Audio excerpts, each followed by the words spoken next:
That's why that's Oh, actually wow. down the way it is. I guess start from the beginning. We called my dad first thing in the morning to see, for him to check outside, to see how the water was. He said he was in the shower, just getting ready for work, didn't really have a care in the world. We just thought it was going to be a big storm coming through. Hmm. Um, Told him to call me back as soon as he got out the shower to check outside. About 35 minutes later, that he looked outside, he said the water was already up to his truck tires. There's no way a car was going to be able to get down here. At that point, I called fire rescue to see if they could get out here and get them, because I knew it was my mom, my dad. They're both in their 50s. My grandmother's 74. So I knew there was no way that they were going to get out on their own. My dad said he started trying to save stuff, put stuff on blocks, thinking it might just come in a little bit.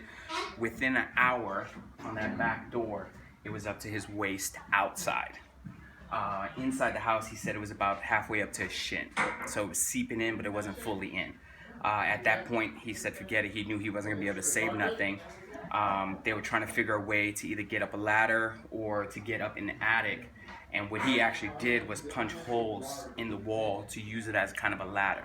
He got my mom in the attic first, then got himself in the attic. At that point, he dropped his cell phone. I was able to call my grandmother, which was on the other side, told her to get as high as possible. At that point, she actually told me I'm already on top of the couch and the water's up to my chest, which the water was maybe, because my grandmother is about this high to me. My dad got over to my grandmother's side. She was holding onto the ceiling fan to stay afloat. He tried to pull her out, but the water was rushing so much through the house he couldn't get her out of the water. So he literally just kind of dangled his legs out from the attic and his arms, told her to hold on as tight as she could until water rescue could get here and get her out. That was about, she was in the water maybe 3 to 4 hours before water rescue was actually able to get here, because they didn't even know they were in the attic. They were looking for people on top of the roofs of houses.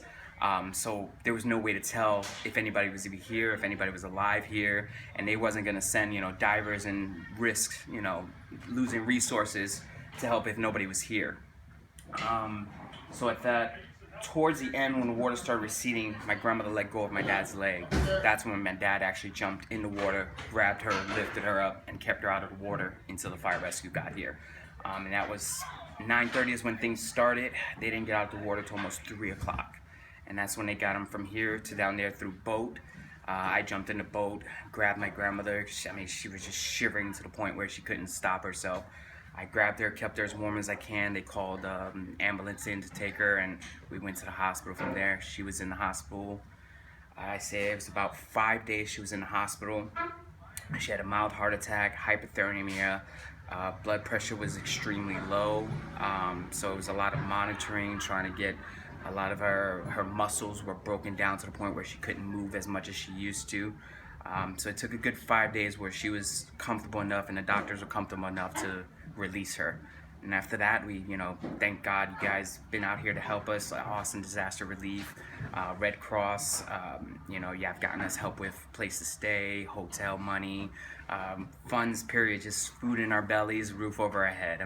It's all we can ask for at this point, and all of this that you guys are doing is just icing on the cake. And thank God, thank you guys, really appreciate it. Without you guys, I seriously don't think none of this would have been done to this point at all.